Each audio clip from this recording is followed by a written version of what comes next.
সাকিব আল হাসান ও আসিফ মাহমুদের বাদানুবাদ কতদূর গড়াতে পারে? ক্রিকেটার এবং আওয়ামী লীগ মনোনীত সাবেক সংসদ সদস্য সাকিব আল হাসান এবং অন্তর্বর্তী সরকারের যুব ও ক্রীড়া উপদেষ্টা আসিফ মাহমুদের মধ্যে চলমান বাদানুবাদ এখন দেশের ক্রীড়াঙ্গন ছাড়িয়ে রাজনৈতিক আলোচনার কেন্দ্রে এসেছে। সামাজিক যোগাযোগ মাধ্যম থেকে শুরু হওয়া এই কথার লড়াই এখন মূলধারার গণমাধ্যমগুলোতেও উত্তাপ ছড়াচ্ছে। ক্রীড়া উপদেষ্টার অবস্থান এক বেসরকারি টেলিভিশন চ্যানেলকে দেওয়া সাক্ষাৎকারে যুব ও ক্রীড়া উপদেষ্টা আসিফ মাহমুদ জানিয়েছেন, সাকিব আল হাসান যাতে বাংলাদেশের জার্সি গায়ে আর খেলতে না পারেন সেই বিষয়ে তিনি সংশ্লিষ্ট কর্তৃপক্ষকে নির্দেশনা দেবেন। ফেসবুকের মাধ্যমে শুরু হওয়া এই বাদানুবাদে আসিফ মাহমুদ ইঙ্গিতপূর্ণভাবে মন্তব্য করেন যে আইন সবার জন্য সমান, ফেস ইট। তিনি সাকিবের আওয়ামী লীগ থেকে নির্বাচন করার বিষয়টিও উল্লেখ করে বলেন, তাকে জোর করে মনোনয়ন কেবল নির্বাচনই করেছিলেন, আওয়ামী লীগের দলীয় রাজনীতিতে জড়িত হননি। সাকিব আল হাসানের প্রতিক্রিয়া।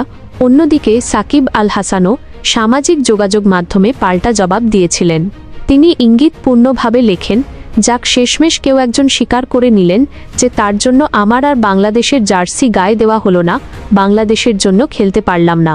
ফিরব হয়তো কোনো দিন আপন মাতৃভূমিতে, ভালোবাসি বাংলাদেশ।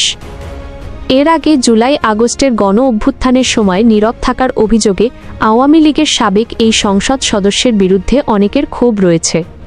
বিশ্লেষকদের অভিমত। বিশ্লেষকরা বলছেন, সাকিব আল হাসান চাইলে তার বিরুদ্ধে নেওয়া পদক্ষেপের বিষয়ে আইনি পদক্ষেপ নিতে পারেন এবং আদালত পর্যন্ত যেতে পারেন।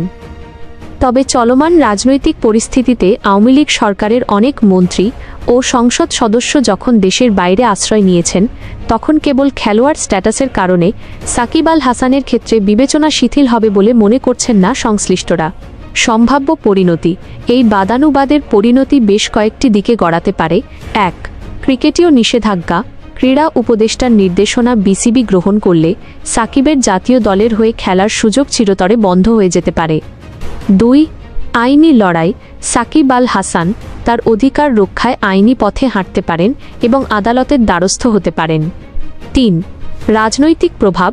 যেহেতু ইস্যুটি এখন ক্রিকেট ছাপিয়ে রাজনৈতিক মোড় নিয়েছে, তাই এর সমাধান রাজনৈতিক সিদ্ধান্তের ওপরও নির্ভর করতে পারে।